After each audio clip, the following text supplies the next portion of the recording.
One of the things I've missed most during COVID has been live music. And while it's not exactly the same, beginning March 5th, Deseret Book will be releasing a new virtual concert once a month through August for you and your family to enjoy. You can buy a season pass for all the concerts to get access to each one as it is released, or you can buy a single ticket to just one concert for your entire household to enjoy. Artists include the Nashville Tribute Band, Callie Reed, the Tonga Sisters, Nathan Pacheco, and the Truman Brothers. But first in the lineup is the Bonner family. You might even see me.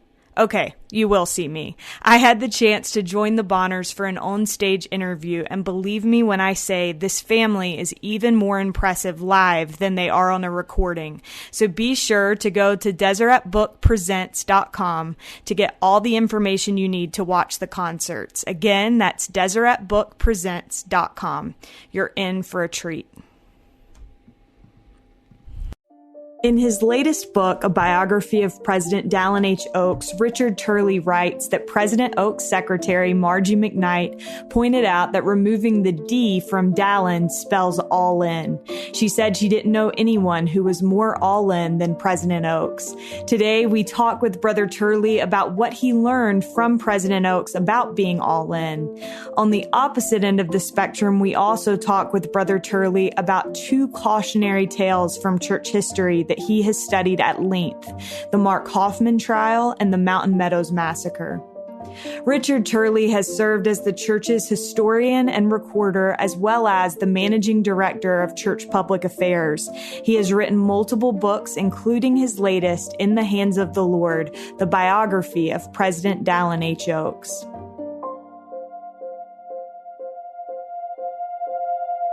This is All In, an LDS Living podcast where we ask the question, what does it really mean to be all in the gospel of Jesus Christ? I'm Morgan Jones, and I am so honored to have Richard Turley on the line with me today. Brother Turley, welcome. Thank you very much, Morgan. Well, it is a treat for me to have the chance to talk with you. I listened to a bunch of podcasts that you've done. You've done a bunch of them.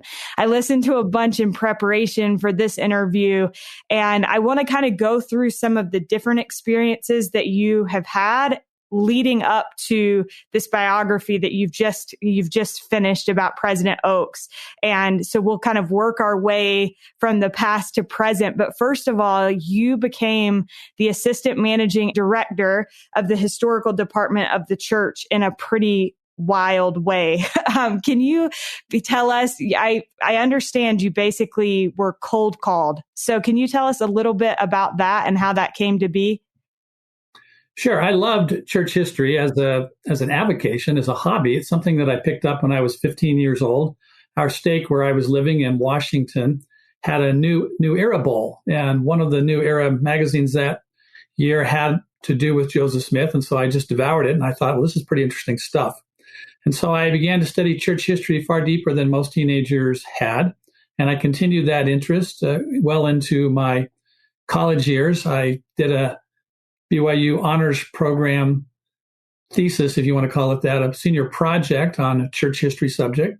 But in those days, I didn't see a lot of people getting jobs with history, particularly church history. And so I decided to go on to law school and just make church history my avocation, my hobby, if you will. So I graduated from BYU Law School in April of 1985. And in December of that year, I had been at a closing with a client. I came back to my office. I was walking down the hall towards my office, and there were three women in conversation, and one of them was my secretary. And as I walked past her, she leaned over and said, "Dallin Oaks called." Now, Elder Oaks was a new apostle at that time, having been called to the Quorum of the 12 in 1984. And I, of course, knew who he was because I had been a student under him at BYU in the 1970s, because he was a lawyer who went on to do other things and was a faithful Latter-day Saint. I took him as my role model. I had met him once briefly. I'd shaken his hand at a reception when I was a freshman at BYU. But other than that, I had never met him, never really expected to meet him. I knew who he was, but I didn't think he knew who I was. So to have my secretary tell me that he had phoned me just stunned me. So I went back to my office. I picked up the phone, dialed his office. He wasn't available. He called me a little bit later, and the conversation went something like this. "Brother Turley?" "Yes." Dallin Oaks calling. How are you? Fine. How's your family? Fine. Say, what are you doing for lunch today? Nothing. Would you like to go to lunch? Sure. Why don't you come over to the church office building cafeteria and I'll buy you a bowl of soup. So I went over to the regular church office building cafeteria. We walked through the line, each got a bowl of split pea soup, sat down at a table. He pulled out a yellow legal pad and a yellow pencil, which I later learned was sort of his most popular writing utensil. And we sat down across from each other and he started asking me questions. He asked about my background. He asked about my interest in church history. He asked me what things I had read to keep myself up to speed on the subject. After 45 minutes, we went up to his office, spent another half hour there. And all he would tell me about the purpose of the interview was that he was looking for people who had a passion for church history. So after an hour and 15 minutes, I returned to my law office thinking that was a very unusual interview. New Year's came in the middle of the week. I came back on Friday, the first Friday in January 1986. The phone rang again. Brother Turley? Yes. Dallin Oaks calling. How are you? Fine. How's your family? Say, I really enjoyed our lunch the other day. In fact, I enjoyed it so much I was talking to Elder Packer. Can you come and talk with Elder Packer? So I walked over to the church administration building and spent 45 minutes with Elder Packer in the same kind of interview in which he asked me a lot of questions but didn't tell me much about the purpose of the interview. Finally, as I stood up to leave, not knowing his subtle deadpan sense of humor, he said to me, if you never hear from us again, don't worry about it. And I took him seriously. I assumed that I would never hear from them again. When I walked back to my law office, I thought, what a privilege for a young man in his late 20s to meet with two apostles, but I'll never know why it happened. So I walked back to my office. The next thing I knew, I had another phone call. And this time it was Elder Dean L. Larson, who was the senior president of the 70 and the church historian and recorder. And he invited me to his office where I went in the afternoon. And long story short, he surprised me by asking if I would direct the church history department. In those days, the director of the church history department was called the assistant managing director. They later dropped the assistant term and just called the managing director. So at age 29, I was offered the keys and combinations and told I would be in charge. You can imagine for someone who was interested in church history, that was a remarkable offer. Absolutely. Well, it's such a neat story. And I think it's inspiring because it seems like you had that interest from when you were a teenager and that it was able to come to fruition and that the Lord was able to use you in that way, I think is super, super cool. Brother Turley, you came into the department when the church was already heavily involved in the investigation of Mark Hofmann. And I read that your legal training helped the department through that period of the church's history. And ultimately, you ended up writing a book about the Mark Hofmann case. I hear that the Mark Hofmann case is going to be the subject of a Netflix documentary, and I think it will come out around the same time that this episode comes out. And so I feel like I would be remiss if I didn't ask you, considering the fact that you worked for the church at the time and wrote the book on the case about this. When I feel like listeners may be caught off guard when they hear about Mark Hofmann, if they're not familiar with that story and that period of church history, and that there may be some misperceptions surrounding that. And so, first of all, can you provide just a little background, a little synopsis for listeners that may not be familiar with what happened with that? And then maybe we can talk a little bit about misperceptions surrounding the Mark Hofmann case. Sure. Because the events of the Mark Hofmann case, the major events occurred between roughly 35 and 40 years ago. Those who are under the age of 35 to 40 may not have heard of them. But essentially, the high points are this, or the low points. There was a returned missionary named Mark Hofmann who had lost his faith, and he decided that he wanted to create forgeries and sell them. He had three reasons for creating these forgeries. One, he wanted to change the history of the church by forging documents that would create a different history from the one that we typically learn. Number two, throughout his life, he had learned to hate authority of any kind. And so because he looked at the church as an authority, he wanted to tweak the church by coming up with things that would make church leaders unhappy. And then finally, 3, he had been planning on a medical career, but he figured that if he came up with the right forgeries, he could sell them for enough money that he could support himself. So with those 3 motives, he began by creating, first of all, a document called the Anthon transcript. We know that Martin Harris took some characters from the Book of Mormon to a well-known scholar named Charles Anthon, and we have a description from Anthon of what those characters looked like. Well, Hofmann basically created a document that matched the description from Charles Anthon.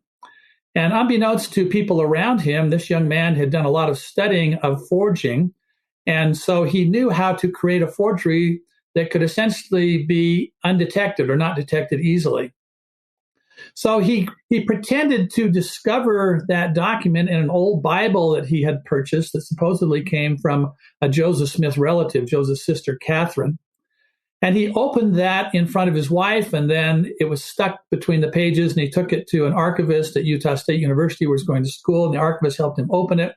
And when the archivist saw it, he immediately identified it as this document that is described in the history of the church. And so it became a very prominent and important document. Eventually, the church acquired it for him, paid him for it. And so that began his career in forging documents. Now, the first documents that he created went through substantial due diligence. People ran tests. They did things to try to make certain that these were authentic documents, and they passed. And they passed because Hofmann had done such homework on trying to figure out how documents would be tested that he figured out ways around them. Long story short, from 1980, when he created that first document, and he actually had a history of forgery before then, but that was the first one that really came to public attention. From 1980 to 1985, he made a living forging documents, and he created documents that became increasingly uncomfortable for church members who had studied, church history in the usual course. And finally, he got himself into some trouble. He began to overspend. So before he would even create a forgery, he'd spend money, and then he figured he could create a forgery that would cover his debt. And his overspending eventually got him to the point where he was getting pressured from debtors and others. And so to buy himself more time, he set 2 pipe bombs, and these were his worst crimes. He set a pipe bomb that killed Stephen Christensen, who was a Salt Lake City businessman, in his office. And then he set another pipe bomb in a Salt Lake City neighborhood that killed the wife of Steve Christensen's business associate, Kathy Sheets. And so those 2 murders immediately got the attention of the public, not only across the United States, but in other parts of the world as well. Bombs going off in Salt Lake City. A short time later, a 3rd bomb went off, and this one injured Hofmann himself. So initially, people thought he was a 3rd victim. As it turned out, he was a forger and he was the bomber. The 3rd bomb apparently went off accidentally while he was trying to kill someone else to whom he owed money. So this investigation of the bombings and forgeries went on for some time, and ultimately, Mark Hofmann was put into prison for 5 years to life with a recommendation that he never be paroled, and that's where he is today, in prison. It's a fascinating story. It's a story of great evil, and some Utah filmmakers decided to create a 3-part miniseries that will appear on Netflix on March the 3rd. I was interviewed by these people for the miniseries. These appear to be very serious filmmakers to me and artistic filmmakers, so I'm looking forward to the program and hope that it'll be as good as I think it's going to be. Well, I hope so too. This story is so fascinating to me, and I think what you said about that, unbeknownst to those around him, he had done all of this research on forgeries. So even his wife had no idea that he had this background? That's correct. He had a room in his basement that was off limits to his wife, and he did his forging down there. And over time, he kept studying more and more about forgery. But of course, forging is like many, many crimes. You create a mousetrap to catch a forger, and then the mouse creates a bigger thing that a mousetrap won't catch, and then somebody else develops a bigger mousetrap. And over time, after the bombs went off and his documents began to be investigated, some forensic document analysts found the weaknesses in his method and were able to detect his forgeries. So interesting. So when you decided to, obviously, I feel like, Brother Turley, if you decide to put the time and effort that writing a book takes into something, it must be something that you feel passionately about. And so for you, why did you decide to dig into the Mark Hofmann case? And I heard or read that one of the reasons was you felt like there were some lingering misperceptions surrounding this. So can you talk to me a little bit about that? Sure. So I never met Mark Hofmann. I never had any association with him, but the bombs went off in October of 1985. I received the phone call from President Oaks, the first one in December of 1985, and I began working for the church in January of 1986. So suddenly I had a front row seat for the investigation. The church historical department at that time was essentially a crime scene. We had everything but the yellow tape, marking it off. We had investigators there looking at documents, asking people questions. And I was able to observe that like a fly on the wall. And as I observed this investigation going on and saw what was unrolling and talked to people, I realized that I had a story to tell that no one else had told before. Yeah. So when it comes to the way that the church has approached church history since Mark Hofmann, how would you say that the Mark Hofmann case changed that approach? I think it created in church history people a healthy sense of skepticism, particularly for new and remarkable finds.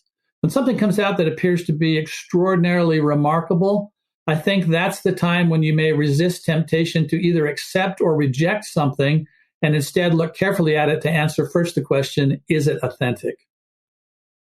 I imagine, Brother Turley, that a lot of people will watch the documentary that's going to be on Netflix, and not just members of the church. People that are not members of our faith will watch it, and then they likely will ask questions of their Latter-day Saint friends and neighbors. What would you say to church members going into this documentary, and maybe what should we be aware of in terms of, I know that you haven't seen the documentary, but what would you say in terms of how we can best respond to questions from friends or neighbors? My answer would be the same as with any aspect of church history. The more you know about it, the better you can answer the questions.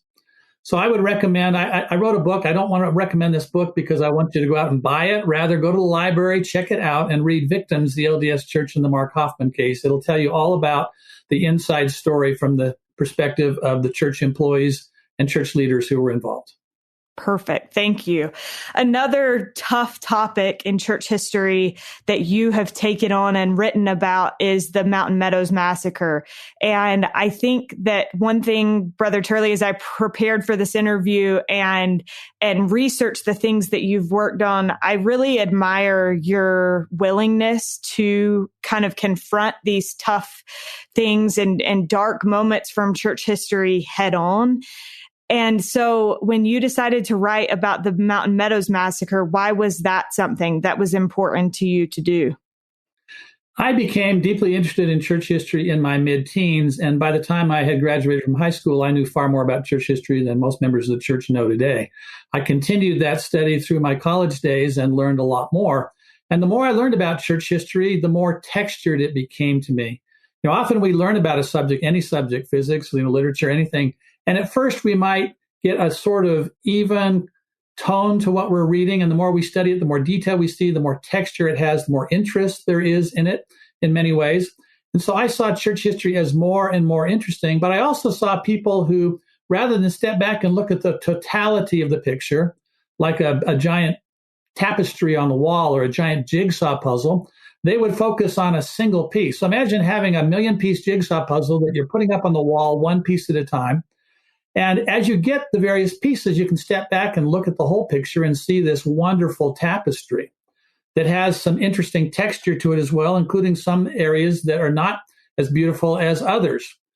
And then imagine that some people grab one piece of the puzzle and they put it up so close to their eyes that that's all they can see. And before long, everything looks like that one little puzzle piece, and they get a distorted view of reality. So I wanted to take on the Mountain Meadows Massacre because to me, it was the most difficult part of church history, the worst part of church history. A group of active Latter-day Saints engaged in murder. And you ask yourself, why would they do this? And this book explores that topic, Massacre at Mountain Meadows, that I wrote with two co-authors, Ronald W. Walker and Glenn M. Leonard. And then I've gone on from there and done some other books on Mountain Meadows, a documents book with Ron Walker, and then a couple of legal documents books. And then Massacre at Mountain Meadows, in the preface, said that it was a two-part work and there would be a sequel coming out. That sequel should be finished this year, and then it'll come out as well.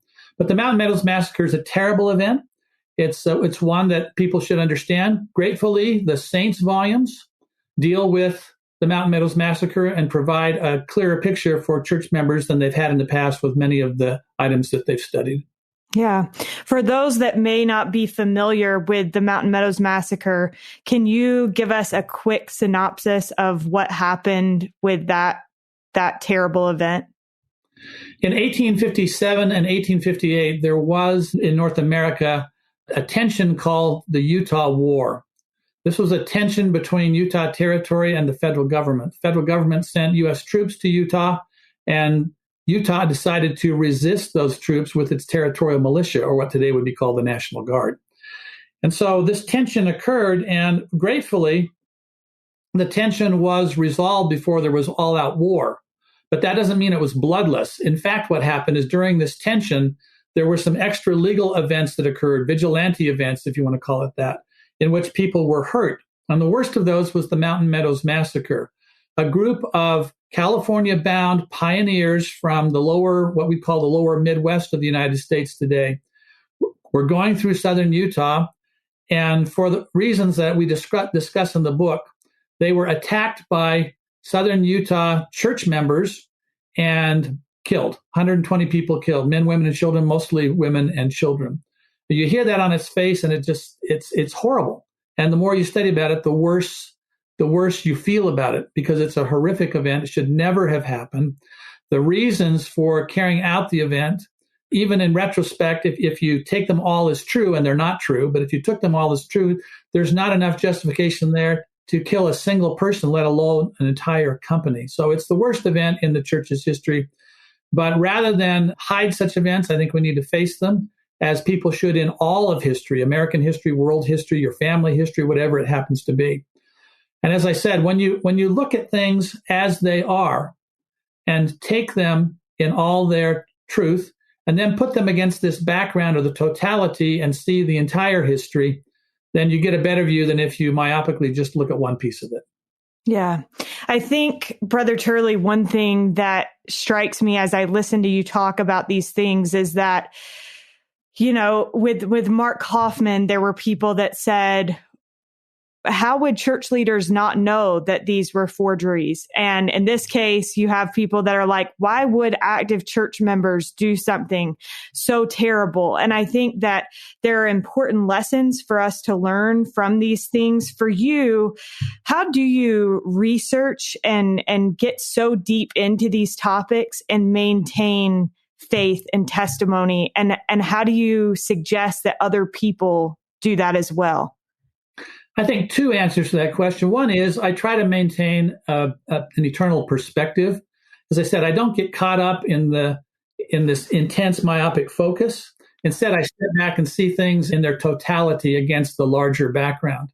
Number two, I distinguish between what I do academically or mentally and what I do spiritually. I think it's possible to treat those as related but different areas. So I spend my time seeking to build a relationship with our Father in heaven and to live the gospel of Jesus Christ as I have learned it over time. And to me, that's not affected by what I study on my academic side, looking at history. Rather, both areas, the academic side and the spiritual side, progress for me. I learn more and more mentally about things that happened in the past, and I learn more and more spiritually as I proceed. That's amazing. I love that. Another thing that has struck me as I've read and listened to things in preparation for this is that I think that as we look at these parts of church history, we see that there are lessons that we personally can learn. And they say, if you don't learn from history, then you're doomed to repeat it. And you talked about with the Mountain Meadows Massacre that these church members were otherwise good people, but that they went down a very slippery slope that ultimately led to this heinous act. How would you say that that happens, and what kind of cautionary tale does that provide for us as church members and disciples of Jesus Christ today? If we study the scriptures, we see a number of principles that were violated in the process of coming to what was ultimately a heinous, awful atrocity at Mountain Meadows. One of those things was that some people, church members, did some things that were wrong, and then they tried to cover up what they had done wrong. And when Joseph Smith was in Liberty Jail, he wrote a letter that was excerpted to become 3 sections of the Doctrine and Covenants. And in one of those, he cautions against covering our sins, our vain ambition. And down in southern Utah in 1857, some of the people down there tried to cover sins, things that they had done wrong. And all that they did was they created worse sins to cover their earlier sins until they did the unthinkable. And that should be a lesson to all of us. We should acknowledge our sins and our weaknesses and seek to correct them and seek to make amends for them, not try to cover them when they become worse and worse. A second lesson that we can learn is the importance of counsels. We're taught that there is safety in counsels. And in fact, when councils got together and made good council decisions, in general, the decisions were right. When individuals in those councils later privately tried to go around the decision of the councils, the decisions that they came to were wrong. So the Mountain Meadows Massacre ought to be a lesson to us to listen to collective wisdom and not just our own. Absolutely. One thing that I know the church has made very conscious efforts to do in recent years is to be very transparent about our church's history. And so whether it be the Gospel Topics essays or the Joseph Smith papers and other efforts that have been made, the church has tried to kind of make being more guarded about that past a thing of the past and to be more transparent. I know that has been an effort on your part and on your department's part. And so why would you say that is so important for the church to do moving forward? We're told in the 93rd section of the Doctrine and Covenants that truth is a knowledge of things as they are and as they were and as they are to come. As human beings, we tend to get caught in things as they are. So we tend to make our personal life decisions depending upon what's trendy or popular at the time. And we tend to ignore the lessons that we can gain from the past, and we don't look very far into the future. I think that studying the history of the church in its totality, focusing on the good and the bad, and it's largely good. I think studying the past, thinking about the present, and being able to project into the future helps us really understand the truth. Focusing just on the present and whatever's trendy at the time is likely to get us in trouble. And studying the past, you come to learn that. When people give in to the pressures of the moment, to the pressures of the time, to whatever's trendy at the time, then they're likely to make bad mistakes. If they look at the past, they look at the present, and they look at the future, they're bound to make better decisions. Brother Turley, speaking of the things in the present, what do you hope that church members understand about this moment that we're in church history? Well, we're in a very interesting moment in many ways.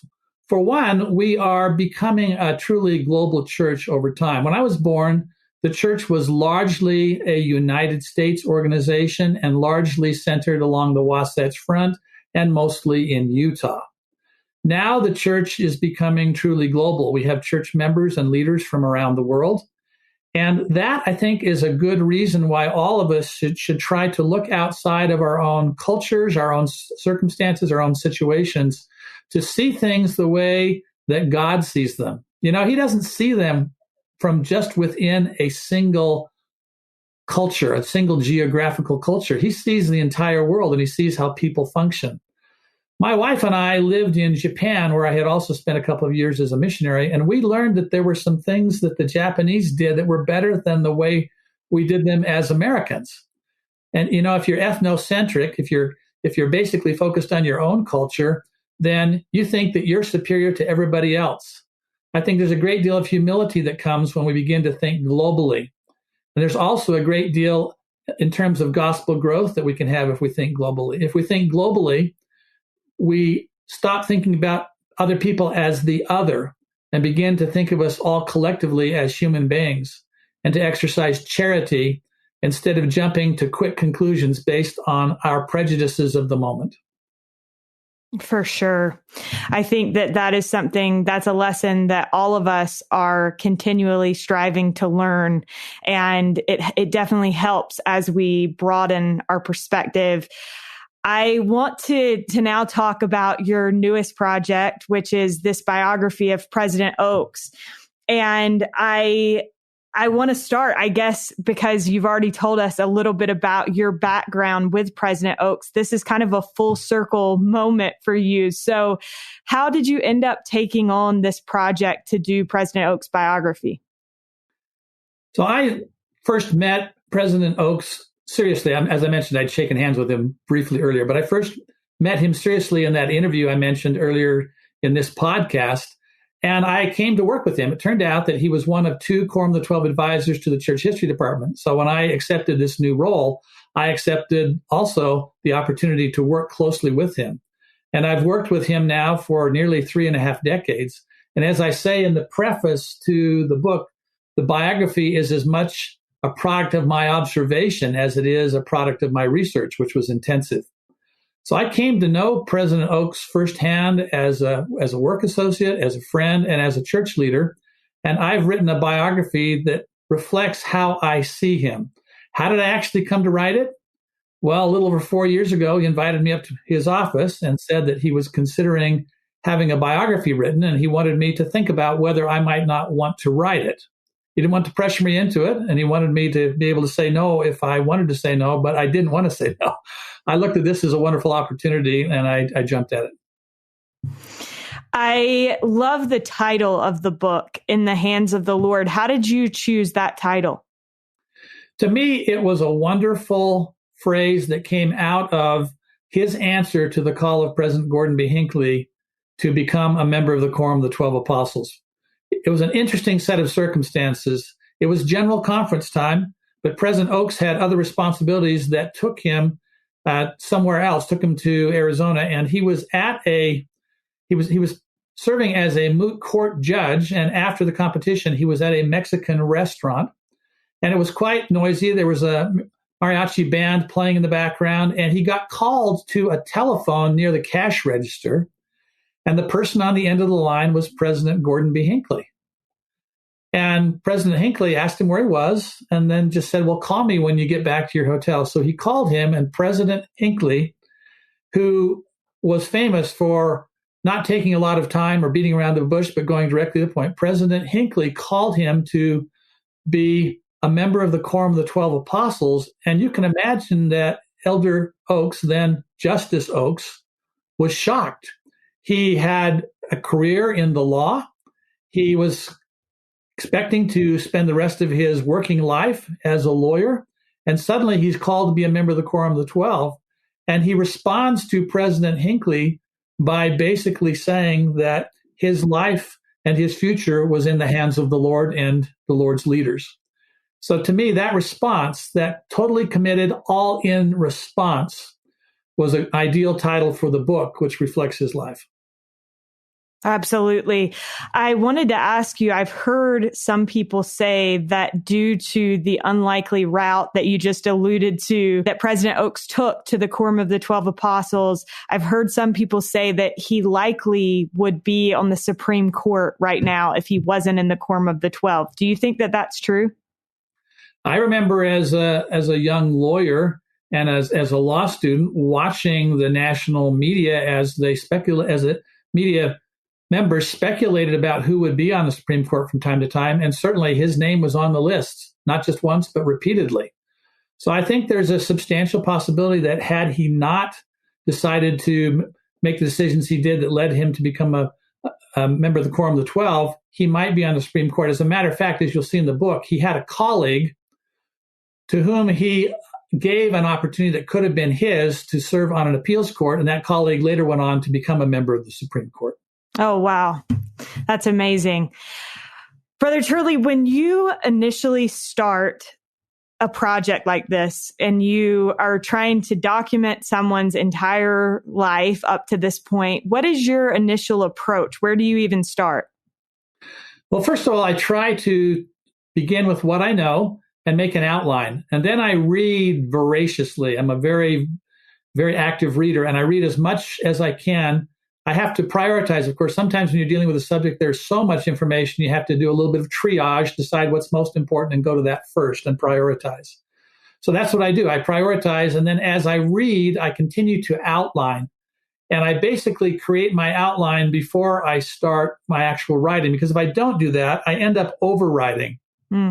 So as a book writer, you can end up writing twice as much or 3 times as much as can be published. Then you have to sort of chop it down. And so I didn't want to do that in the case of President Oaks. So I gave myself a certain number of words or pages for each chapter that I had outlined. And then I just systematically, week by week, wrote the chapters. I am curious, as you worked on this book and as you have gotten to know President Oaks personally, I think a lot of people only see President Oaks in general conference. And really quickly, I have had 2 very brief interactions with President Oaks in my life. One, I was interning for church public affairs in college, and he came to our office. And I remember us being nervous because some other church leaders had come and had been kind of tough on us. And President Oaks could not have been more kind. And that was my biggest takeaway from that experience, was I was like, this man is so kind. But he also, during that trip, he testified before Congress about taxation on charitable donations. And I was able to see him in that setting. And it was like watching someone 100% in their element. And I remember thinking, he is the real deal when it comes to testifying before a court of law of any kind. And then the other experience that I had when I was at Deseret News, we were working on these birthday quizzes for general authorities. And 2 of them, President Oaks being one of them, asked me to come and meet with him in his office. And again, I was struck by the fact that I think that sometimes in general conference, we become caught up in the message that they're trying to deliver, and that's their responsibility, is to give us counsel as leaders of the church. But when I sat with him, he was just a man who cared about what I was doing and could not have been more kind. And so for you, as you've worked on this book, what do you hope that people see that maybe they don't see from behind the pulpit? He's a very balanced human being. You mentioned seeing him in his element as a lawyer, and certainly he is an intellectual tour de force. He was the editor-in-chief of the University of Chicago Law Review as a student, graduated near the top of his class, went on to become a U.S. Supreme Court clerk, then became a big firm lawyer, then a professor at the University of Chicago Law School, one of the top law schools in the country, then was given important administrative responsibilities there, then became executive director of the American Bar Foundation, president of BYU, justice of the Utah Supreme Court. All of those things suggest someone who is an intellectual giant, and he is. We as church members also know him as a spiritual giant. The President Oaks that we see is mostly across the pulpit in general conference. And because he takes his calling so seriously, we will see him in his most serious state when he speaks at general conference, because he wants us to take seriously what he has to say. But he's also physically rather imposing. He's not a giant of a man physically. I mean, he's not extremely tall or extremely large. But when you're in his presence, he feels big because of just the force of his personality. But then there's an emotional side to him that most people never see, and that's the side that you were describing. He is warm. He is friendly, he's gregarious, and he's incredibly funny. Rarely do I have a meeting with him, a conversation in which he doesn't crack some type of joke. Maybe it's a funny story he pulls up from the past. Maybe it's a limerick he recalls that seems apropos for the moment. But he is a genuinely funny person. And that's the person that his children and grandchildren know. They know Grandpa, who has a tremendous sense of humor, and they they kid him a lot about the fact that when he's in general conference speaking, that seems to disappear temporarily. And they want people to know the real person, the balanced person. And I think you'll find that in the biography.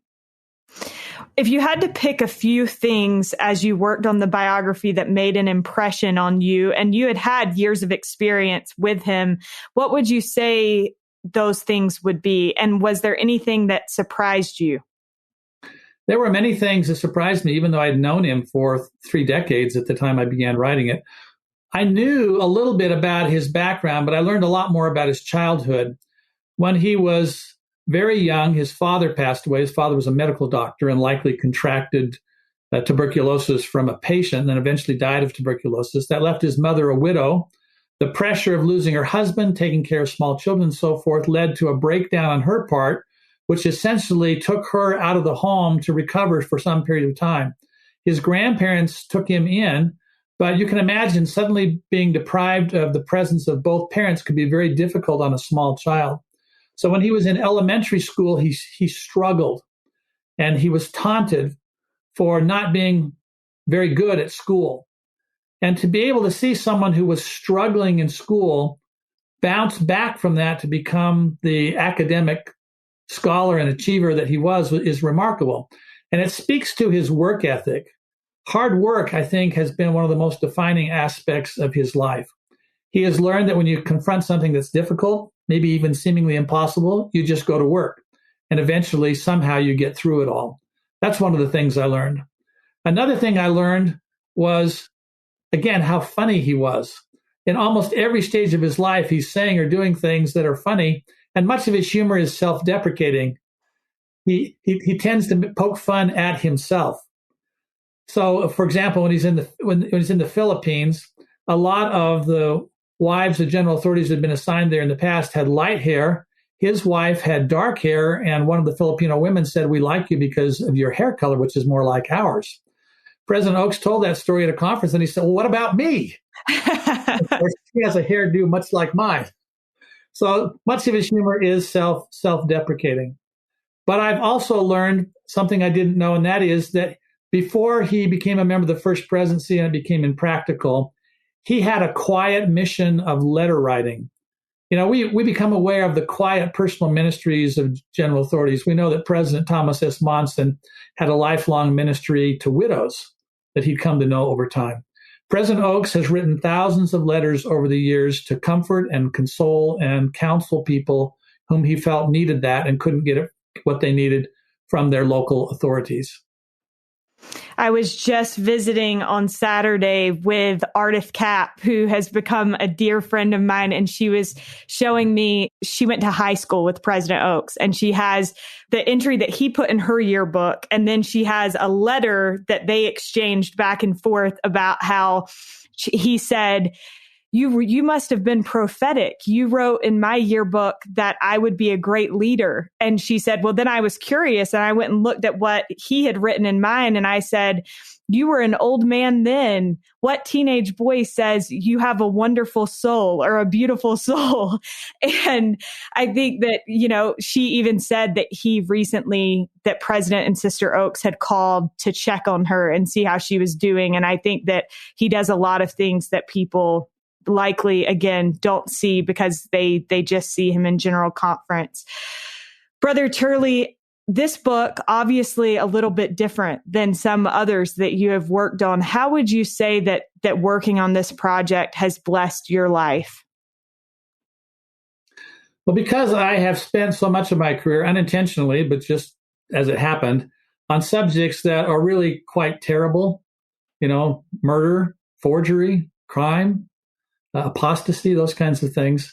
It was really wonderful for me to work with such a powerful and wonderful subject whom I've been able to observe firsthand for 3.5 decades. Absolutely.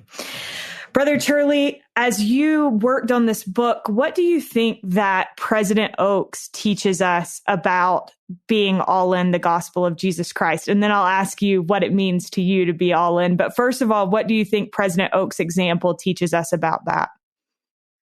He decided to be all in very early in his life. all of us go through a sort of conversion process where we grow and mature to that point of total dedication. He got there early, and then there was no question. He was uncompromising.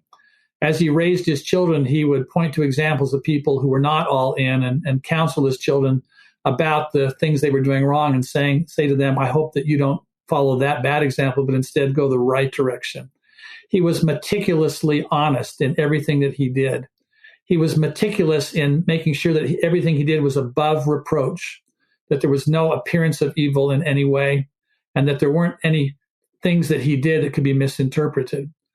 And so, as I say in the preface, the person that you see privately is warmer and funnier than you see from the pulpit. But the person you see from the pulpit is the person he is in terms of his dedication. He is truly all in. And as far as my own commitment, that age of 15 that I mentioned, that the age in which I became interested in church history, was also the age in which I decided to be all in. A series of events happened I don't have time to recount right now, but essentially I went from being focused on the things that most teenagers focus on to suddenly recognizing that the most important thing was the state of my soul. This is somewhat like Joseph Smith experienced when he was preparing himself to go into the grove. I began to think about what would happen if I died. I had a sort of experience when I could have died, and I began thinking, are you ready? And I thought to myself, no, I'm not. And at the same time, I went to a conference at BYU where I heard a number of church leaders speak, and the Spirit spoke to my soul. And I began to recognize that there were far more important things than those things on which I had focused.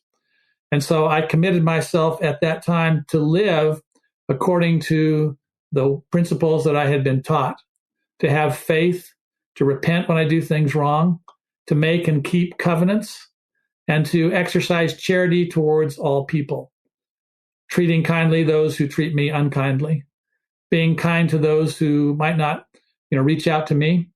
And so I found that there's greater happiness, greater peace, greater satisfaction in reaching out and helping others than there is in trying to satisfy our personal desires. I love that, Brother Turley. And I actually just last night, I was studying in President Nelson, the Teachings of President Nelson book about personal revelation. And I was struck by a quote about Joseph Smith that I believe comes from the first volume of the Joseph Smith papers. And in it, President Nelson says, this access to revelation is not limited to presidents, prophets, and apostles. All of God's children are invited to receive personal revelation. Joseph Smith became great because of revelation. Without revelation, Joseph would merely have been just Joseph. Gratefully, we too can become greater than we otherwise would be by receiving and responding to personal revelation. And I've been thinking about how, as youth, we have decisions to make about directions that we go and what we're going to focus on. And I think your example is such a great example of choosing to commit your life to the Lord at a young age and seeing the way that the Lord is able to use us when we turn our lives over to Him, and that because of Him, we can be more than we otherwise would be. And so thank you so much for that example, and also for sharing so many wonderful things about the example of President Oaks. I'm excited to read the whole biography. I've read bits and pieces, and what I've read has been amazing. So thank you so much for taking the time to talk to us today, and we'll look forward to reading the book. Thank you very much, Morgan. We are so grateful to Richard Turley for joining us on this week's episode. You can find In the Hands of the Lord on DeseretBook.com or in Deseret bookstores now. A big thank you to Derek Campbell of Mix It 6 Studios. And as always, thank you for spending your very valuable time with us.